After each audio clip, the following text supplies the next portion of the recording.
Bienvenue sur Economia, c'est à la fois une courroie essentielle et une vitrine de premier ordre de notre économie. L'hôtellerie, mais pas n'importe laquelle, celle de standing, dite d'affaires ou corporate. Une hôtellerie qui participe du climat des affaires, celle-là même qui fait le confort des passagers avant ou après les affaires. À l'exception de quelques établissements, cette hôtellerie standardisée a longtemps été inexistante dans le pays, ce qui faisait délier les mauvaises langues et débiter les meilleures blagues. L'Algérie a été longtemps à la traîne de ce point de vue-là. En réalité, l'arrivée de l'hôtellerie corporate a fusionné avec l'ouverture de notre économie. Il fallait faire hospitalité aux opérateurs de tous bords qui viendraient faire affaire en Algérie s'ils étaient étrangers ou hors wilaya pour ce qui est des Algériens pour l'essentiel. Aujourd'hui, ce type d'hôtel fait pléthore et pour cause, c'est l'endroit sans doute où le retour sur investissement s'identifie le mieux. On dit même que cette hôtellerie réaliserait à elle seule plus de 50% des revenus de l'hébergement touristique. C'est pour nous une belle occasion d'en parler avec nos deux invités. Abdelkader Amri, vous êtes formé à l'Institut du tourisme de Vichy, vous êtes le président de la chaîne hôtelière El Horaci, avec ce fleuron qui est l'hôtel El Horaci, situé au cœur de la capitale et qui dispose de la plus belle vue qui soit, celle sur la baie d'Alger. Pour les autres, c'est sur le ministère de la Défense qu'ils ont entre autres la vue. Rénové durant 2 années, cet hôtel 5 étoiles est aujourd'hui un ouvrage d'art exceptionnel, tant à l'extérieur qu'à l'intérieur, sans compter les succès qu'enregistre la comptabilité de cet hôtel coté en bourse, galvanisé, il est vrai, par les commandes publiques, mais aussi, il faut le reconnaître, par votre management strict de 30 années pour cet hôtel. Karim Cherif, vous êtes formé aux meilleures écoles et facultés en économie et management en Algérie, en France également. Vous êtes aujourd'hui le président du groupe Eden, une chaîne hôtelière de 5 établissements. Absolument, tout à fait. 3 et 4 étoiles qui ne cessent de s'étendre dans l'ouest du pays. Vous êtes par ailleurs membre du conseil exécutif du FCE et président de sa commission tourisme. Vous avez été le premier président de la fédération hôtelière et je dois dire que depuis votre départ, la fédération semble peu active, tout au moins en termes de communication. Vous êtes toutefois resté président d'honneur de cette institution. Vous nous direz dans quelques instants où vous voulez placer maintenant vos ambitions professionnelles.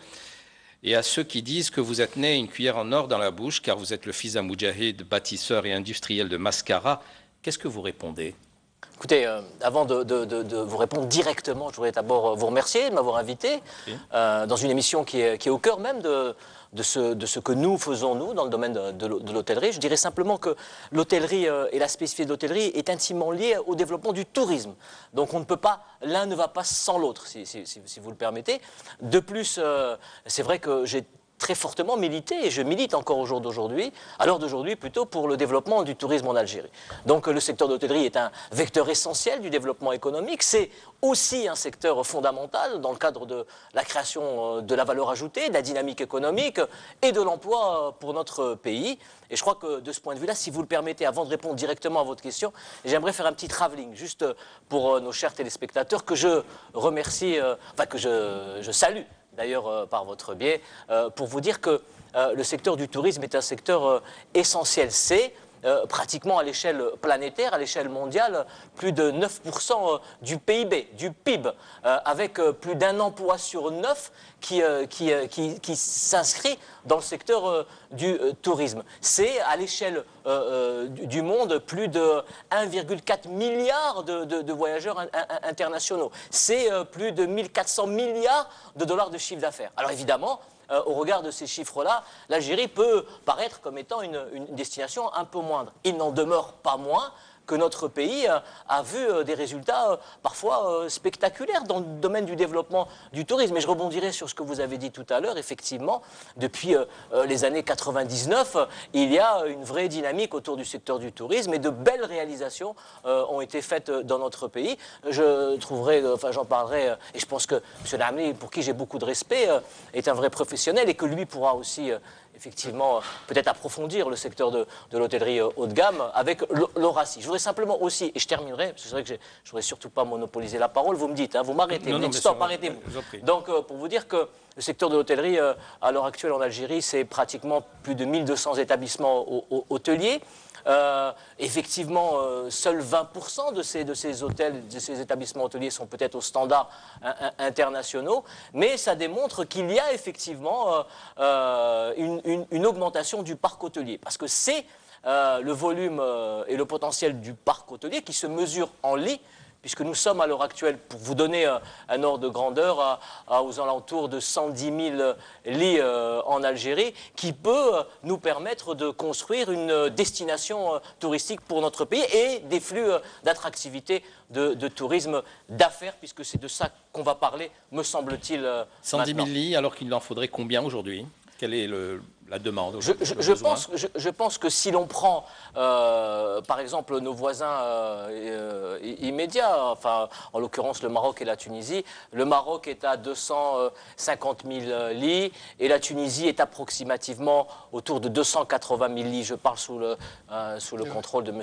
Lamri, pour vous dire que le potentiel est là. Mais on ne peut pas le mesurer autrement, parce que bon, pour le Maroc et la Tunisie, il y a un autre public aussi de touristes que nous n'avons pas. Évidemment, mais je pense que l'augmentation du volume d'infrastructures hôteliers va permettre effectivement de pouvoir offrir des infrastructures qui permettront, si tant est qu'il y ait une vraie volonté politique de développer le secteur, de recevoir des flux touristiques. Pour l'instant, et là je terminerai par ça, la segmentation du tourisme en Algérie est une segmentation qui n'est pas celle de nos voisins marocains et tunisiens, bien entendu, puisque nous avons essentiellement un tourisme domestique dans notre pays, un tourisme de la communauté, de notre chère communauté algérienne à l'étranger, et le segment dont vous avez parlé, qui est le tourisme d'affaires. Donc voilà un petit peu comment se construit la segmentation du tourisme en Algérie. Monsieur Lamli, alors est-ce qu'on peut, de votre côté, identifier le besoin qui manque, le manque à combler? Il y a d'abord un peu d'ordre à mettre dans le développement. C'est vrai que ces dernières années, avec la volonté politique, il y a eu un engouement important, surtout de la part des investisseurs privés. L'État également encourageait le secteur public en décidant d'octroyer un budget assez important pour réhabiliter et moderniser les anciens établissements, aussi bien dans le nord que dans le sud. C'est très important. Mais ce que je trouve un peu compliqué, c'est que le développement ne se fait pas d'une manière très correcte. Il y a des wilayas où il y a un dynamisme, je parle d'Oran, où il y a maintenant assez d'hôtels, et qui commence peut-être tout à l'heure avec Karim, on va certainement en parler, qui commence à poser problème au niveau de la commercialisation.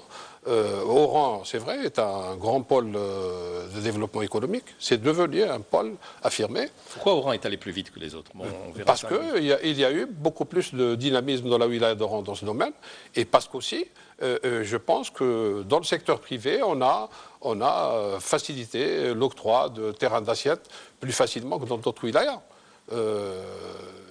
Cela remonte à déjà depuis très longtemps. En 1975, quand l'État a décidé d'ériger un hôtel dans tous les chefs-lieux de wilaya, beaucoup d'hôtels ont été réalisés. Certaines wilayas sont restées à la traîne. Je citerai ma ville natale, Constantine, qui est restée sans hôtel. Ce n'est que tout récemment qu'on a décidé à faire des hôtels. C'est vrai que Constantine a été lésé parce longtemps. Parce qu'on obtenait difficilement un terrain d'assiette pour le 150 chambres de l'hôtel de Constantine. On a fait celui d'Annabas, Kikda, dans l'ouest, à Batna, à l'ouest, Saïda, etc. Tous les chefs de wilaya ont eu leurs 150 chambres, sauf certaines villes où les communes n'ont pas été très dynamiques pour octroyer des terrains d'assiette pour la réalisation d'hôtels. Aujourd'hui, oui, il y a un peu de désordre. C'est bon, parce qu'on ne va pas trop critiquer cela. Il faut laisser les gens construire. L'apprentissage aussi. Hein. Oui, il y a une période d'apprentissage. Mais il faut discipliner. Je crois que les gens ont besoin. Nos investisseurs ne sont pas tous spécialistes de l'hôtellerie. Soyez concrets. Quels sont les problèmes que... Regardez, à Oran, j'ai cité tout à l'heure l'exemple d'Oran. Oran, il y a aujourd'hui trop d'hôtels. Trop d'hôtels. Vous partagez ce constat? Pas tout à fait. Bon, alors on poursuit. Il y a une mauvaise répartition. Il y a trop d'hôtels et ça commence même à poser des problèmes de commercialisation. Tout à l'heure, Karim le confirmera. Au niveau des tarifs, au niveau de... C'est bien pour la concurrence, mais en même temps, dans d'autres régions, il n'y en a pas. il n'y en a pas. À Alger, il manque. Il y a encore du lest pour l'hôtellerie 5 étoiles, haut de gamme, 4 étoiles. Mais il manque encore beaucoup d'hôtels d'1 ou 2 étoiles. Quel est, par exemple, pour vous, le taux moyen d'occupation pour 2014 ou 2015? 2014-2015, le taux était de 62%. C'est encore faible.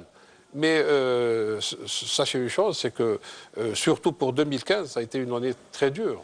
Et celle de 2016, 2015, il y a eu des événements, surtout sur le côté, l'aspect sécuritaire, a beaucoup joué là-dessus.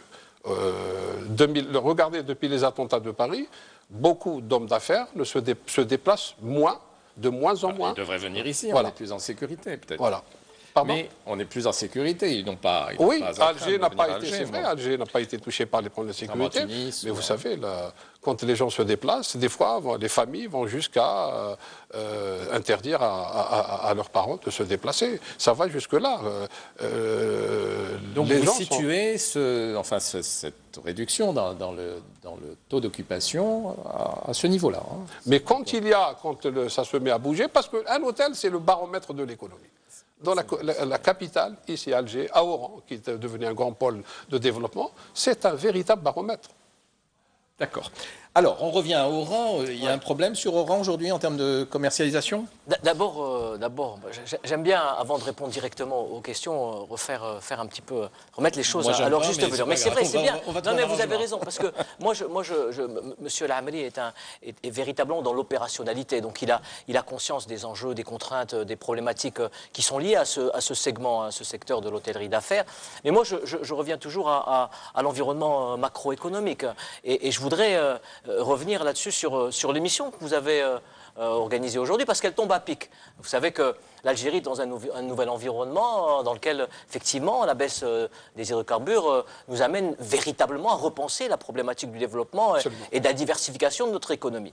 Et c'est vrai que le secteur du tourisme est un secteur particulier avec le secteur de l'agriculture, de l'agro-industrie, des NTIC, enfin du numérique, pour dire qu'il faut absolument, à mon sens, que l'on parle maintenant, que l'on pose ensemble les jalons d'une vraie politique de promotion de la destination Algérie. Donc Oran a été, de ce point de vue-là, une wilaya qui a eu un vrai essor dans le domaine de l'hôtellerie, puisque à un moment donné, jusqu'au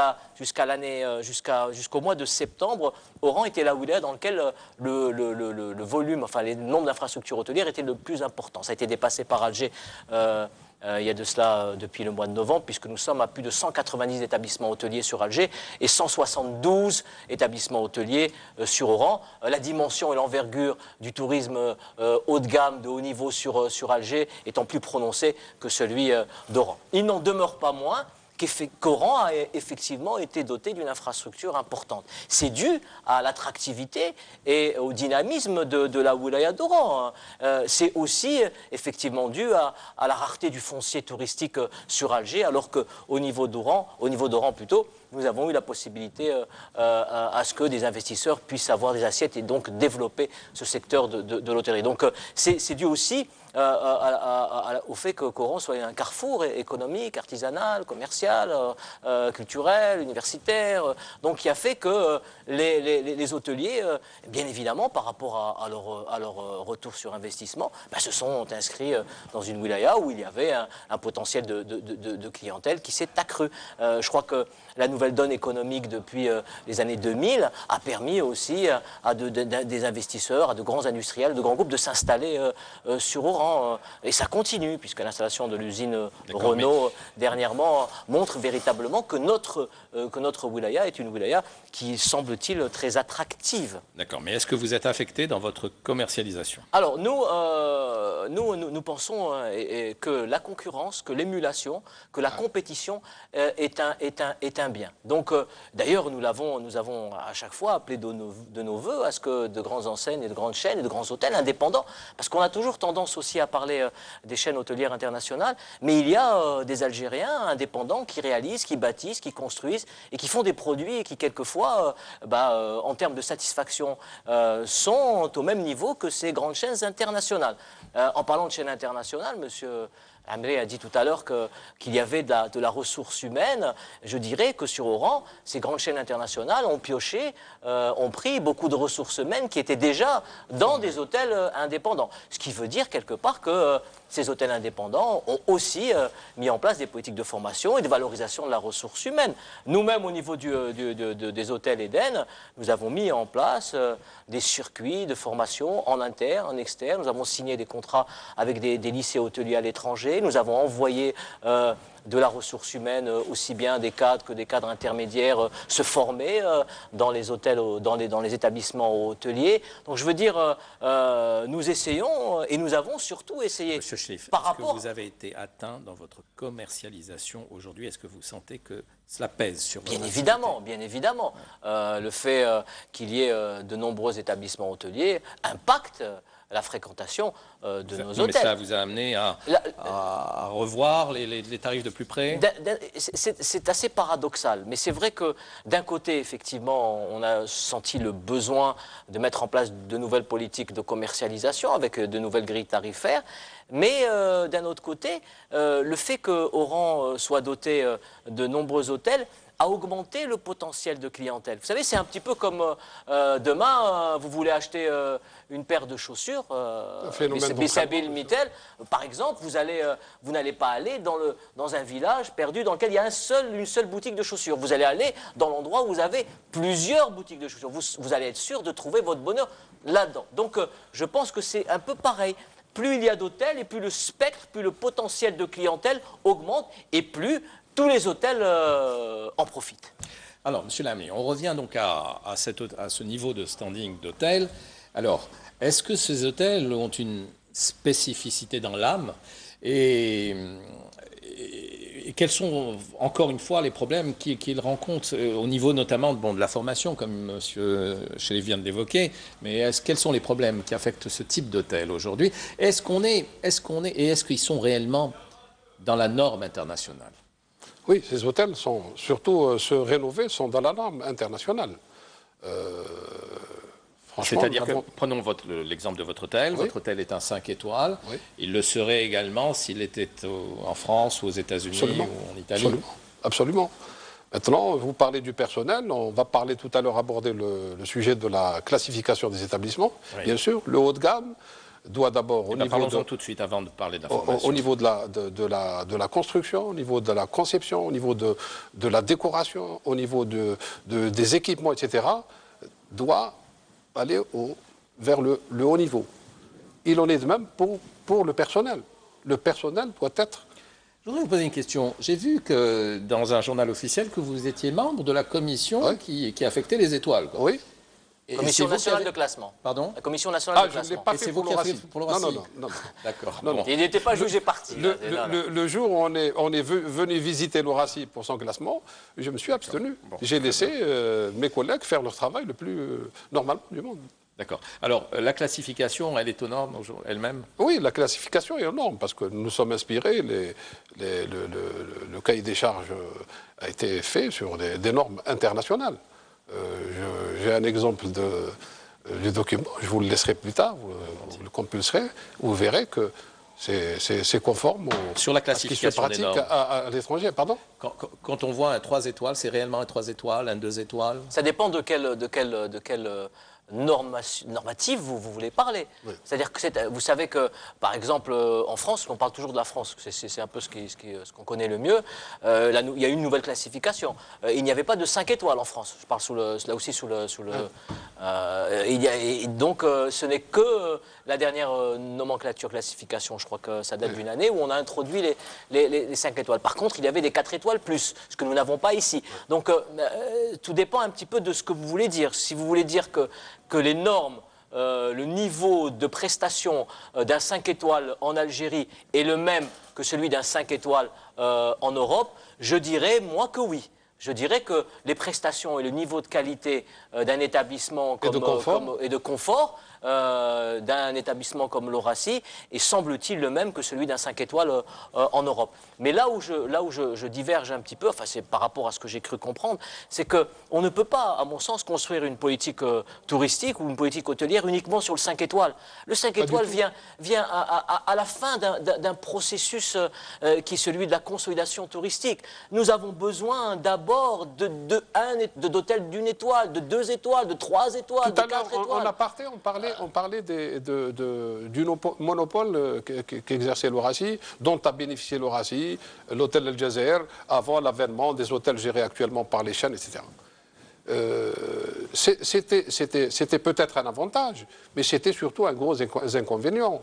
Parce que, regardez, avant la construction, la réalisation des hôtels 2 étoiles, 1 étoile à Alger, nous recevions au niveau de l'hôtel. Et ça perturbait énormément la gestion de l'hôtel, parce que on se préparait à recevoir une clientèle 5 étoiles, exigeante, compliquée, et on recevait tout le monde. Je ne veux pas, j'ai beaucoup de respect pour toute la clientèle qui a fréquenté l'hôtel et qui le fréquentera, et je leur dis venez nombreux, mais il y a normalement une répartition selon les budgets, selon les moyens de la clientèle sur les différents hôtels. Aujourd'hui, regardez, même à l'étranger, on a à un certain moment senti nécessaire d'ériger des hôtels. On a inventé la Formule 1 en France et ailleurs. Vous avez ces hôtels situés en périphérie qui ont besoin de quoi? Ce sont des hommes d'affaires qui les fréquentent également, mais pas les numéros 1 des entreprises. Ce n'est pas les PDG des entreprises qui descendent dans ces hôtels-là.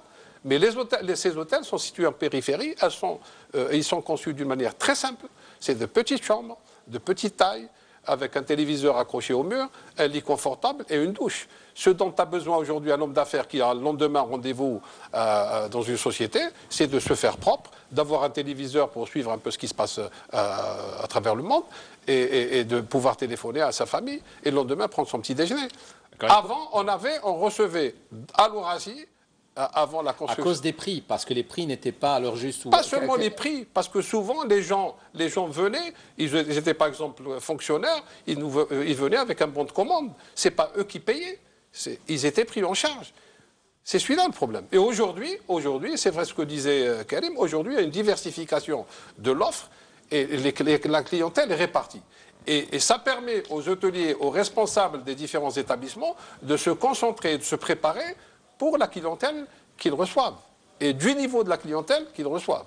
C'est très important parce que le fait de recevoir une clientèle diversifiée, ça perturbe énormément les gens qui ont reçu une formation pour ces établissements. Ce qu'a dit Sela Hamli est tout à fait vrai.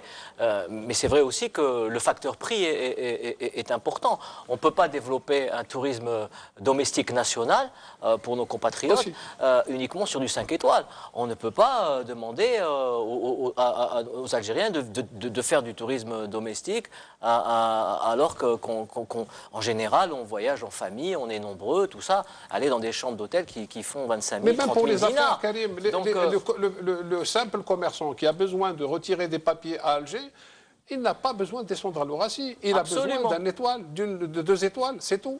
Parce qu'il a envie de passer la nuit correctement sur un lit confortable, de pouvoir prendre sa douche le lendemain et aller à son rendez-vous. À condition aussi que les 2 étoiles et 1 étoile ne soient pas les 2 étoiles et 1 étoile d'il y a... Mais c'est pour ça que la formation, vous savez, les politiques de tourisme dans les pays qui ont une vraie tradition, on en parlait tout à l'heure, qui ont une vraie tradition touristique, sont faites par les acteurs de la chaîne touristique. Ce sont les agences de voyage, les fédérations d'hôteliers, de restaurateurs, de cafetiers, ce sont les compagnies aériennes, ce sont tous ces acteurs-là qui font la politique touriste. Le ministère du Tourisme n'est là que pour réguler, que pour orienter, peut-être pour sanctionner quelquefois. Mais et c'est là où, effectivement, on demande à ce que les professionnels de notre secteur puissent véritablement être des forces de proposition. Et quand j'étais à la Fédération nationale des hôteliers, c'était notre mission principale, c'était la formation. Nous avions d'ailleurs initié une charte de la qualité que nous voulions imposer à l'ensemble des exploitants hôteliers en leur disant qu'il y a le minimum pour pouvoir être aux standards normaux. Nous demandons par exemple, et là aussi c'est une des demandes, nous demandons par exemple que les hôteliers, les investisseurs, les promoteurs qui s'inscrivent dans le secteur de l'hôtellerie fassent au moins l'effort de pouvoir embaucher dans leurs hôtels au moins des professionnels de l'hôtellerie, des gens qui sortent des instituts et des écoles et des lycées de formation. Ce n'est que comme ça qu'on pourra véritablement élever la qualité de la prestation. Donc, je dis, moi, que la place des 5 étoiles est prépondérante, parce que c'est la vitrine du tourisme corporate d'affaires de haut de gamme, mais que l'essentiel, c'est l'hôtellerie intermédiaire économique qui permet véritablement aux gens de pouvoir découvrir leur pays. Vous faites de l'hôtellerie intermédiaire, comme vous l'appelez? Absolument. Nous, on fait du 3 étoiles. Et vous êtes à quel niveau de prix pour nos téléspectateurs? Nos hôtels 3 étoiles tournent autour de 5500 à 6000 dinars. Oui. Non. Alors, il faut là aussi faire une différence entre le tarif affiché, donc qui est le tarif que nous affichons pour le passager, et le tarif conventionné. Donc, beaucoup de notre clientèle est une clientèle conventionnée. Pour le tarif passager, celui qui se présente à la réception. On est à 6500 dinars. Et vous, alors, pour juste donner un indicatif à nos téléspectateurs, nous, je ne pense pas qu'ils vont se bousculer. Vous savez que la chaîne Al-Houraci a 3 hôtels, a hérité de 3 hôtels dans le sud. Oui. On en a un à Ouargla qui est en chef-lieu de wilaya, qu'on va ouvrir bientôt. Qui s'appelle l'hôtel Mehri de Ouargla. Oui. Pourquoi il s'appelle Mehri? Le Mehri, parce que c'est un hôtel. Ah, c'est Al-Mehri, d'accord. Al-Mehri. Oui, très bien. Donc c'est un hôtel urbain, Mehri, oui. parce qu'il est au centre ville de Ouargla, qu'on est en train de rénover, et qui va ouvrir d'ici fin février, et qui pratique également les mêmes tarifs. Et c'est un hôtel qui va faire beaucoup de bien à la wilaya, parce qu'il n'y a que 2 autres. C'est un hôtel qui a toujours été public, dans le Ah oui, public. Et vous avez 2 autres hôtels là, dans la région de Béchar? Les autres ne sont pas. Les autres sont des hôtels touristiques. Nous en avons un Al-Mnia, de 120 chambres, qui est également en train d'être rénové, que nous allons rouvrir fin février, plus tard, qui est bien avancé. Les travaux sont terminés, il reste juste quelques petits. Et le dernier? Et le dernier est à Beni Abbas. Les travaux vont commencer d'ici la mi-février. Ça vous permet de découvrir le Sud, monsieur? Oui, bien sûr. Vous, le Constantinois. Oui. Et alors, pour les tarifs, pour un indicatif, pour l'Houraci? Pour l'Houraci, on est à une moyenne, ça aussi, comme l'indiquait Karim.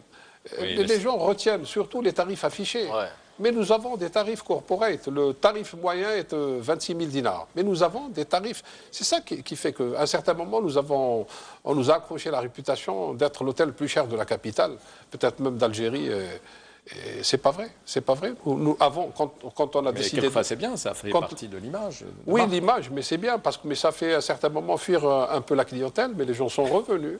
Parce que. C'est aussi au niveau de l'hôtel que les choses se négocient. Vous êtes à un taux de 60% de taux d'occupation. Oui. Et qu'est-ce que vous pourriez faire pour améliorer les choses? Eh bien, il faut d'abord nous travaillons avec le corporate, aussi bien nationaux qu'étrangers. Et pour cela, nous avons récupéré, parce que la fermeture a fait partir la clientèle. L'hôtel était fermé pendant 2 ans. Donc les gens sont allés chez les concurrents. Certains ont été fidélisés. Nous sommes en train de récupérer notre clientèle. C'est la première action que nous... Les gens disent, et c'est vrai, que vous bénéficiez beaucoup des commandes publiques. Donc, Alors, justement, ça c'est quelque chose qui nous colle à la peau. Qui nous colle à la peau depuis très longtemps. Depuis que nous étions un peu dans la situation de monopole. Maintenant, ce n'est plus le cas. Et je me rappelle, certains de mes confrères, même d'hôtels gérés par les chaînes, nous font à chaque fois cette remarque. Travailler avec les commandes publiques, ce n'est pas du tout quelque chose de confortable. Parce que nous préfinançons toutes les opérations qui se passent à Noisy. Ça veut dire quoi? C'est que nous recevons un bon de commande, et des fois nous attendons 1 année à 1 année et demie, sinon plus, pour payer notre facture. Oui. Ce n'est pas évident. Donc il faut avoir un sacré matelas financier pour faire face à ce type de clientèle. Quand vous avez 2, 3 conférences importantes comme ça, organisées par les institutions de l'État, ça chiffre. Hein. D'accord. Alors, il faut rappeler un petit peu votre historique. Bel Hôtel, créé en 1975, quel en était l'architecte? C'est Mostafa Moussa. Alors, l'hôtel El-Houraci a été le premier chantier de l'Algérie indépendante. C'est sous l'égide du feu président Ben Bella, Rabbi Rahmou, que cet hôtel a été, que la construction de l'hôtel Horaci a été décidée. Parce que l'Algérie devait accueillir la grande conférence afro-asiatique. On a démarré le chantier de l'Horaci et celui du Palais des Nations au Club des Pins en même temps, 63. Et pour la conférence afro-asiatique. Mais finalement, vous n'ouvrirez que pour la conférence des non-alignés, c'est ça? Non. 10 années plus tard. Non, ça ne s'est pas passé comme ça. Donc les deux chantiers ont démarré, celui du Palais des Nations au Club des Pins et celui de l'Horaci. Et à l'Horaci, on a buté contre un problème technique. Le terrain sur lequel est construit l'Horaci est constitué de ce qu'on appelle les marnes bleues du Sahel, qui est un terrain un peu compliqué, meuble. Donc il fallait revoir les études.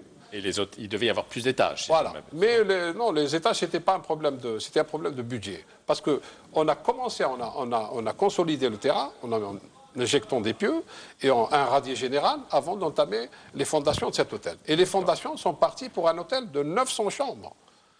Très bien. Alors, bon, je vais passer les étapes, mais oui. Ensuite, il a été question donc, de privatisation. Et à un moment, on a même parlé donc, de capitaux indiens dans votre Oui, votre c'était la toute première fois, c'était en 85. C'était juste après mon installation, j'étais à l'hôtel Jazeera, et on m'a muté à l'Horaci, on m'a demandé de commencer à négocier avec une délégation indienne qui gérait la chaîne Oberoi. D'accord. Qui est une chaîne de grande qualité, qui gère de très bons établissements. Et par la suite, finalement, donc, bon, ça ne s'est pas fait. Pour quelles raisons? Ça ne s'est pas fait parce que les lois et règlements dans le temps ne pouvaient pas permettre la mise en place d'un contrat pareil. C'était très compliqué. Par exemple, pour le paiement du personnel expatrié, pour tout ce qu'on importait. Alors, autant c'était interdit pour l'entreprise publique et même privée, acheter de la moquette inifuge, du mobilier de luxe, etc. Tout ça a été interdit et la chaîne ne pouvait pas fonctionner. Alors finalement, quelques années plus tard, il y a eu privatisation, mais cette fois-ci, donc 20% seulement des capitaux qui ont été par le biais de la bourse.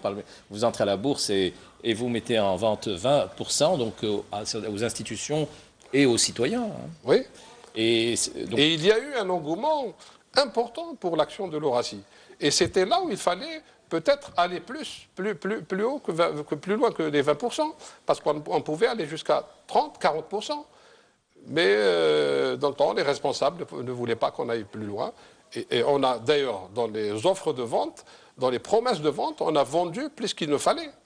Donc il a fallu après rembourser les gens.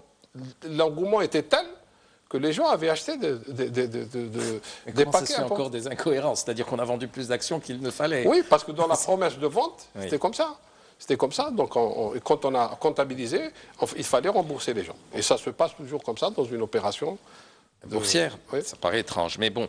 Et aujourd'hui, est-ce que vous souhaiteriez encore accroître la vente d'actions? Oui, si les pouvoirs publics le souhaitent. D'accord. C'était, je pense, la meilleure formule pour la privatisation. D'accord. Ça a apporté un plus à votre hôtel ou pas? Financièrement, non. Je vous le dis franchement. Mais en termes d'image, oui, nous sommes en bourse et il y a quand même... Je termine avec juste une chose. Vos coactionnaires sont contents aujourd'hui? Oui, bien sûr, parce que la preuve, regardez, souvent, dans toutes les séances de vente qui se tiennent 2 fois par semaine, souvent, l'action de l'Horaci comme on le dit au niveau de la bourse, est à blanc. C'est-à-dire qu'il n'y a eu ni acheteur, ni vendeur. Et elle est actuellement à 480 dinars. C'est le seul titre qui n'a pas connu d'érosion depuis son introduction en bourse. Elle a été achetée à quelle valeur? À 400. D'accord. À 400. C'est le seul titre qui a très bien résisté au niveau de la bourse. Oui, il a résisté, mais si on tient compte de l'inflation, de la dévaluation du dinar et tout ça, oui. Il y a beaucoup de pertes, beaucoup de dégâts. Mais c'est le seul titre qui a bien résisté. Alors, le groupe Eden, est-ce qu'on peut vous voir rentrer en bourse un jour? Ah, peut-être. Moi, je voudrais juste revenir. Comme d'habitude. Allez-y, j'en prie. C'est récurrent chez moi, je reviens. Non, je voudrais revenir. Je vais mettre une autre casquette. Je vais mettre la casquette de président de la commission tourisme du Forum des chefs d'entreprise. Et comme nos téléspectateurs, et vous-même le savez sûrement, nous pensons, nous, que le secteur public n'a pas forcément vocation à investir dans le secteur du tourisme. À l'exception, bien entendu, de spécificités particulières. il est clair que nous sommes tout à fait d'accord pour dire que des fleurons de l'hôtellerie comme l'Horacie, comme le Saint-Georges, doivent rester dans le giron public, avec peut-être, comme a dit M. Lamri, peut-être des introductions en bourse qui pourraient dynamiser. Mais les hôtels n'ont pas, nous pensons que nous n'avons pas forcément vocation, l'État n'a pas forcément vocation à gérer un hôtel, une cafétéria, une pizzeria ou un restaurant. D'accord pour ça, mais donc, par exemple, si on prend les hôtels du Sud, ça c'est peut-être une bonne chose, parce que si les investisseurs ne se bousculent pas, il y a quand même une demande et il faut dynamiser qui vous dit que les investisseurs ne se bousculent pas? En tout cas, on les a pas vus s'installer à côté. Oh, c'est pas vu s'installer à côté, mais moi je parle d'un secteur qu'on ouvre. Moi je pense que nous devons libérer les énergies, nous devons permettre à ce que le privé national, on va parler sûrement, M. Lamri a son idée sur la privatisation qui a été faite à un moment donné. À mon sens, elle n'a pas été faite de manière très cohérente et comme il se devait. Mais la privatisation dans les pays qui sont passés par ce système un peu étatique à un moment donné, en allant vers l'initiative privée, a été très bénéfique. Et pourquoi chez nous elle a été mal faite? Non, elle a été mal faite parce que le choix des repreneurs, des établissements publics qu'on a mis à la vente n'était pas forcément le plus idoine. Je dirais ça comme ça. Mais nous pensons qu'il y a maintenant... Alors, donc il fallait privatiser, mais il ne fallait pas donner aux copains. C'est comme ça que j'entends les choses. Non, pas aux copains, on n'a pas donné aux copains. Alors pourquoi elle n'est pas idoine? Parce que ce n'est pas des professionnels? Voilà. Peut-être que le choix n'a pas été véritablement ou bien... Mais qui sont les professionnels en Algérie? Les professionnels, il en existe. Il y a des indépendants. Vous-même, vous étiez constructeur il y a 10 ans. Nous, on n'a pas la prétention de dire qu'on est des professionnels. Au contraire, très humblement. Non, mais vous avez prouvé que vous l'étiez devenu. Mais s'il vous plaît, à ce propos, on peut trouver un investisseur, mais la compétence s'achète. Il peut trouver des gestionnaires, des professionnels. Non, mais il dit que ça n'a pas été donné à des personnes idoines. Alors, si ces personnes n'ont pas pris du management, par exemple, professionnel, là, oui. Mais moi, je pense que le moment n'avait pas... la privatisation qui a été faite ou qui a été tentée il y a de cela 10 ans, 12 ans, les conditions ne sont plus les mêmes maintenant. Je crois qu'en 10 ans... En 15 ans, des gens se sont spécialisés. Il y a maintenant des professionnels du secteur du tourisme qui ont développé de la vraie expertise, du vrai professionnalisme, qui savent maintenant faire appel aux vraies compétences nationales et étrangères. Et que sont devenus ces hôtels privatisés, justement? Est-ce qu'aujourd'hui ils fonctionnent Oui, bien, certains fonctionnent. Bon, maintenant, après, chacun est juge d'évaluer la qualité de la prestation de ces hôtels-là. Mais je dis simplement que nous pensons qu'il faut maintenant associer aussi. Il est vrai que les choses ont changé. Regardez, on parlait tout à l'heure du développement dans les différentes wilayas. Il y a beaucoup d'hôtels qui sont en train d'être construits aujourd'hui, réalisés par des privés. Ils ne sont pas tous des spécialistes de l'hôtellerie. Ce sont des gens qui ont les moyens d'investir dans ce secteur. Et je vous disais tout à l'heure, il y a un engouement pour ce secteur aujourd'hui parce que les gens ont voyagé et ont vu, ont découvert à travers leur voyage, à travers leurs connaissances, que c'est un secteur qui peut être bien tenu, bien géré, peut être rémunérateur. Et il y a, c'est maintenant des professionnels sur la place, des gens qui peuvent vraiment ramener cette plus-value au niveau des hôtels existants. Nous, au niveau de la fédération, quand j'étais au niveau de la commission tourisme, on a maintenant des investisseurs qui s'intéressent véritablement au secteur du tourisme et de l'hôtellerie et qui sont prêts et qui ont compris l'importance de s'adosser à des vraies compétences, de se faire accompagner par des bureaux d'études spécialisés dans le domaine de l'hôtellerie et du tourisme. La compétence s'achète. S'il vous plaît, ce n'est pas du nucléaire qu'on fait. L'hôtellerie, ça peut très vite, les métiers de l'hôtellerie peuvent très vite s'acquérir. Vous savez qu'il y a toute une série d'hôtels qui viennent de naître. J'en veux pour preuve 2 hôtels que j'ai vus qui sont remarquables. L'hôtel AZ à Zeralda et l'hôtel Oasis à Hussein. Ce sont 2 hôtels que j'ai vus qui ont un management actuellement, qui est un management étranger. Bon, voilà, donc des gens qui font oui, je connais très bien Oasis. Oui, qui ont fait faire le design, la construction par des opérateurs étrangers et qui continuent dans la voie. Je pense que c'est une bonne chose dans le sens où l'expertise est là tout de suite et la formation également qui s'ensuit. Oui, moi, je voudrais qu'on parle un peu de la formation. Alors, on y va. Oui. Formation maintenant. Allez-y, la formation, c'est le point noir, on a fait un très bon démarrage au moment où, dans la formation, On a mis le paquet au moment où on avait construit des hôtels dans les années 70, alors que ce n'était pas un secteur prioritaire. On a construit des hôtels, on disait c'était pour les gens qui aiment bien l'Algérie, qui respectent l'Algérie. On a fait tous ces complexes, tous ces hôtels, etc. Et on avait érigé, dans le temps, 3 écoles hôtelières. Boussaada, pour les techniciens, Tizi Ouzou pour techniciens supérieurs, et l'Horaci, l'Institut de l'Horaci, pour l'encadrement. Qui est indépendant de l'hôtel, hein, que vous ne gérez pas. Mais il n'est pas fortuit qu'on les logeait à l'hôtel, c'est pour que les élèves fassent leur pratique tous les jours à l'hôtel.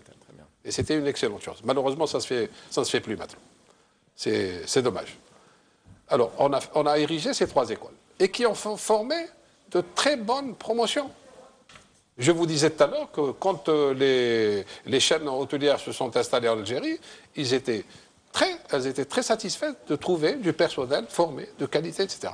Ils ne sont pas privés de prendre cette main-d'œuvre qualifiée. Bon, alors, pourquoi vous vous plaignez aujourd'hui? Alors, aujourd'hui, l'État a décidé de mettre un budget important, assez conséquent, pour la réhabilitation et la modernisation de pratiquement tous les hôtels publics. Mais malheureusement, on a oublié la rénovation des 2 écoles, des 3 écoles même. Mais on a lancé... Et on a lancé une école, un projet qui est à Tipaza et qui ne voit pas le jour. Et une école... Attendez, s'il vous plaît. Alors, au niveau de Boussaada et Tizi Ouzou, moi j'ai enseigné dans ces 2 écoles en 72 et en 73. Je suis allé avec des collègues pour assister à la réouverture de l'hôtel Qaïd à Boussaada. L'école est juste à côté. Elle est adossée à l'hôtel.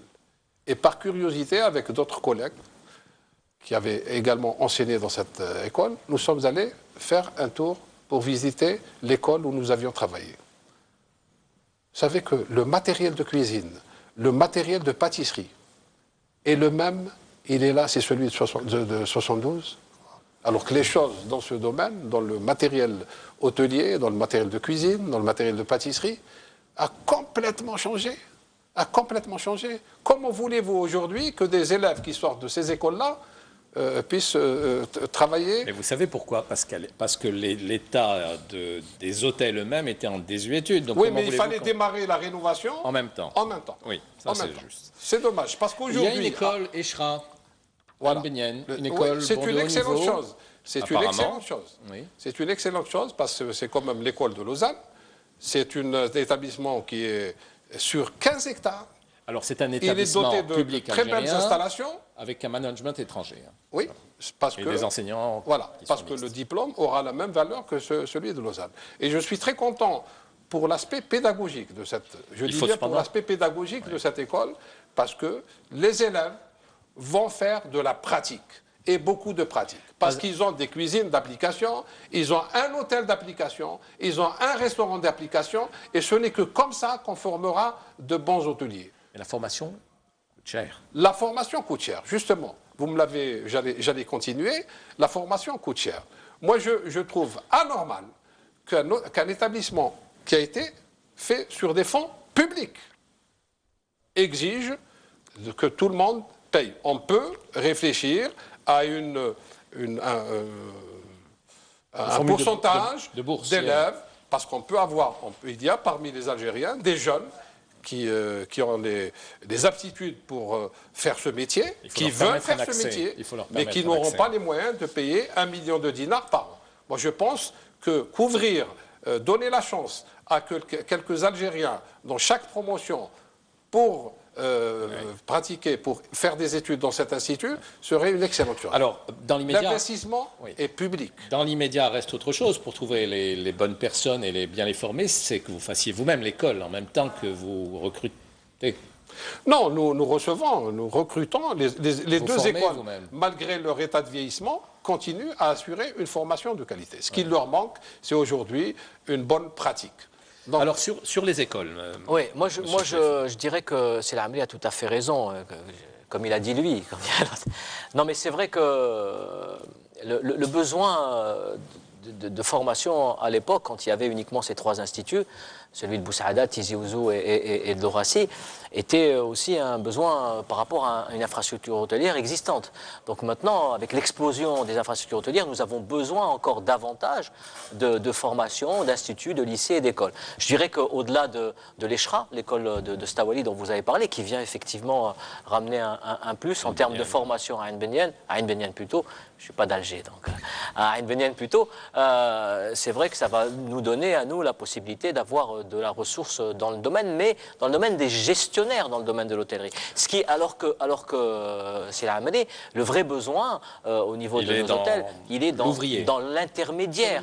Et ça malheureusement, malheureusement, nous ne l'avons pas encore. Je dirais aussi qu'on a parlé d'instituts publics, qu'on a parlé de l'ECHRA aussi, mais qu'il y a aussi des écoles de formation qui ont été créées par des privés, par des gens qui viennent du secteur du tourisme et qui essayent de faire du travail. Bon, c'est peut-être pas effectivement de l'excellence, mais ils commencent petit à petit à amener leur pierre à l'édifice. Moi, j'ai bon espoir pour la collaboration. Il faut leur rendre hommage. Avec le ministère de la formation professionnelle. Oui. On a des conventions avec le ministère de la formation professionnelle et le but, c'était d'élargir la formation au niveau national. C'est-à-dire que là, et le ministère de la formation professionnelle est implanté partout en Algérie, notre souhait, c'est de former des gens à Tamanrasset, à El Oued, à Gardaya, etc. Et c'est quelque chose qui est en train de prendre forme, et c'est une excellente chose. Et de réhabiliter les écoles qui existent déjà, également. Et de faire une entrée par la voie peut-être boursière au niveau de l'ECHRA. Je n'avais pas répondu tout à l'heure. Vous rappelez la question sur l'entrée en bourse? Non, je crois que nous avons d'autres priorités. Nous avons une vision de développement au niveau du groupe Eden, qui est une vision de développement sur le moyen et sur le long terme. Nous sommes en train de consolider, nous étions dans une phase d'investissement, nous allons bientôt rentrer dans une phase de consolidation et je crois que seulement à ce moment-là, on verra si effectivement il y a lieu de penser à une introduction en bourse. Je voudrais vous dire simplement que là aussi, en termes de financement, parce que beaucoup de groupes s'introduisent en bourse parce qu'ils ont un besoin de financement. Et nous disons là aussi que les institutions financières de manière générale dans notre pays maintenant, en Algérie, sont beaucoup plus bienveillantes et accueillent de manière beaucoup plus favorable les investissements dans le secteur du tourisme et de l'hôtellerie. Et ça, je peux en témoigner. Et beaucoup de collègues qui sont en train d'investir dans le secteur, ou qui ont investi dans le secteur du tourisme pourront vous le confirmer. Donc il y a vraiment une attitude beaucoup bienveillante, hein. Particulièrement. Et ils vont être encore beaucoup plus bienveillants puisque le tourisme reste l'une des seules échappatoires pour nous maintenant. Évidemment, mais juste, c'est 2 secondes. Je voudrais juste, et là parce que je voulais terminer mon idée, c'est vrai sur le financement, parce que c'est véritablement une contrainte. Est-ce que les banques jouent les banques, effectivement, les banques. Et, je dirais même plus, je préciserai les banques publiques algériennes financent et accompagnent véritablement les porteurs de projets dans le domaine du tourisme pour peu, effectivement, que l'étude technico-économique soit viable, soit bancable. Mais je crois que véritablement les banques ont compris que c'est des secteurs d'activité qui doivent être soutenus et qui doivent être aidés. Certains ont parlé de banques dédiées au tourisme. Est-ce que vous y êtes favorable? Absolument. Nous, au niveau du Forum des chefs d'entreprise et au niveau de la commission tourisme que j'ai l'honneur de présider, nous avons fait un certain nombre de propositions. Et l'une de ces propositions, c'est effectivement créer une banque d'investissement, à l'instar de ce qui se fait chez nos voisins, dédiée au développement dans l'investissement touristique. Je pense que ce serait un vrai vecteur de développement de notre activité. Sur la clientèle, quel est l'essentiel de votre clientèle? C'est une clientèle étrangère? C'est du 50-50? C'est plus, évidemment, une clientèle algérienne? C'est plus d'étrangers que... En tout cas, je parle de Lorassi. Les étrangers sont plus nombreux que les Algériens. Et pour vous, c'est la même chose? Non, nous c'est une clientèle beaucoup plus mixte et variée. Donc, comme nous avons des hôtels qui sont en positionnement différent, puisqu'on a des hôtels qui sont en positionnement urbain, corporate, et d'autres qui sont plus en positionnement urbain, balnéaire plutôt. Donc, nous avons une clientèle mixte, aussi de loisirs et de familles algériennes. Nous avons effectivement un volet qui est un volet important de la clientèle corporate étrangère, internationale, mais c'est beaucoup plus homogène quant au segment de clientèle qui visite nos hôtels. Je voudrais aussi si vous le permettez, tout à l'heure, j'ai abordé un peu les contraintes et les problématiques du secteur de l'hôtellerie. Je dirais aussi que l'accessibilité aux fonciers touristiques a été à un moment donné aussi un frein. Et je voudrais là aussi témoigner sur le fait que là aussi ça change. Les Wallis ont maintenant, je veux dire, la capacité à pouvoir véritablement attribuer des assiettes foncières touristiques quand il y a des terrains ou des investissements qui sont pour eux des investissements profitables pour leur wilaya. Les investisseurs sont invités. Absolument. Et les Wallis accueillent eux aussi, et là aussi je peux en témoigner, de manière beaucoup plus bienveillante, là aussi les investisseurs qui viennent investir dans le secteur du tourisme. Je voudrais terminer, Céleda, c'est juste pour vous dire que quand on veut investir dans une wilaya pour aller faire une étude de marché, pour faire un partenariat, pour monter un réseau de distribution, pour installer une unité, pour mettre en place une petite filiale, la première chose dont on a besoin, c'est d'abord un endroit où on peut aller dormir. Donc, proprement. Et donc, je veux dire, l'infrastructure hôtelière est fondamentale. C'est l'équipement d'une ville au même titre qu'un hôpital, que la poste, etc. Mais si on voit l'état des hôpitaux, ceux-là aussi sont à Non, je parle revoir. de l'importance dans l'équipement d'une ville. D'accord. Je ne voudrais pas achever ce débat sans aborder l'évolution des enseignes étrangères. Est-ce qu'elles ont apporté un plus à ce pays? Et puis, en définitive, on n'a pas vu d'investissement purement étranger, extérieur. On aurait aimé, on aurait aimé d'abord. Il a l'air de se régaler, je vous en prie. Mais on aurait aimé que vous invitiez, on aurait aimé avoir un représentant d'une chaîne internationale. Ils ont ramené une vraie valeur ajoutée. Les chaînes internationales ont été invitées. Par contre, nous l'avons fait, malheureusement, nous l'avons fait, il est vrai, tardivement. Et c'est vrai qu'on n'a pas senti aussi.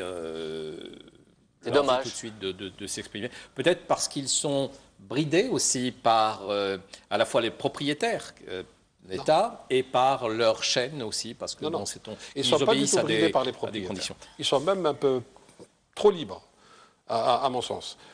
Moi, je pense qu'il n'y a pas de ce côté-là, parce que là où le management a réussi, d'abord à propos d'investissement, sachez une chose, ça je n'arrête pas de répéter à beaucoup de gens.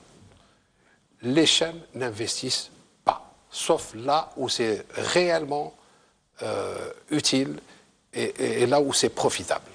Les chaînes sont souvent pas propriétaires des établissements en dehors du groupe Accor, qui est beaucoup plus un groupe immobilier qu'hôtelier. Ils ont beaucoup d'hôtels en propriété. Quand ils voient que l'hôtel est situé dans une ville, dans une capitale où ça marche, ils sont propriétaires. Mais d'une manière générale, elles n'investissent pas un centime. Mais ça marche en Algérie. Attendez, elles viennent vous vendre leur savoir-faire. C'est ce qui s'est passé ici, à Alger. Bon, c'est des contrats de management, on ne peut pas leur reprocher. Le contrat de management. Le contrat de management est très, très dur. Il a réussi là où le propriétaire de l'établissement est une personne physique. Il est là, il veille, il surveille le truc, et il contrôle le manager qu'il a recruté et qu'il paye chèrement. C'est pas facile. C'est pas facile. Parce qu'il faut avoir en face une équipe qui sache contrôler ce monde-là. Dites-moi, le jour où ces hôtels ont ouvert, à Alger particulièrement, nous craignions beaucoup pour notre avenir, pour les belles réalisations que nous faisions. Et surtout dans le domaine de la restauration. La faiblesse de l'hôtellerie algérienne, c'est surtout la restauration. Vous le savez bien. On s'est dit, ils vont nous battre à plat de couture dans le domaine de la restauration. Ça fait combien de temps que ces hôtels sont ouverts? Est-ce que sans citer de nom, sans citer d'enseigne, dites-moi... On veut des noms, Est-ce que ces adresses sont courues aujourd'hui pour leur gastronomie? Je ne le pense pas. Et les chiffres sont là pour le prouver. À Alger, je parle d'Alger. Alors, où est le management? Qu'est-ce qu'on a apporté? Mais est-ce qu'on court plus vos restaurants? Les chiffres sont là pour le prouver. Nous réalisons beaucoup de couverts. Pour vous dire la particularité de l'Eurasie, le chiffre d'affaires de la restauration équivaut à celui de l'hébergement. C'est rare dans l'hôtellerie. Juste un mot pour terminer. Je ne veux pas dire par là que nous sommes la meilleure table d'Alger. Non, mais on mange bien dans votre restaurant traditionnel. On est invité, M. Lamy. Quand est-ce que vous nous invitez, madame? Moi, vous êtes les bienvenus. Merci. Dites-moi, juste un mot sur le chiffre d'affaires qui est réalisé entre l'événementiel, c'est-à-dire les salles de fête, la restauration, les conférences, et les chambres. Quelle est la répartition pour vous, par exemple? Juste pour que ça me donne... Le chiffre d'affaires hébergement-restauration est presque équivalent. Presque équivalent, Oui. bravo. C'est un carton. Mais l'Horacie a une particularité. Là, le centre de conférence de l'Horacie, bien que ce soit une conception des années 60, reste encore très moderne. Vous avez vu une partie, vous l'avez fréquentée, vous avez vu la partie congrès-conférence, et dans l'hôtel, sans déranger la vie de l'hôtel. C'est-à-dire, quand il y a une conférence qui n'a rien à voir avec les occupants de l'hôtel, ne dérange pas du tout la vie de... Parfait. Désolé, vous avez commencé, c'est lui qui terminera. Merci. Merci à vous, merci pour votre participation. Mais la prochaine fois, il faut inviter les responsables. Ils seront là, des j'en suis convaincu. Mais ils ont ramené de la valeur ajoutée aussi. Très bien, voilà. Alors, merci à tous pour votre suivi et je vous dis à la semaine prochaine pour un débat qui sera tout autant passionnant. À samedi.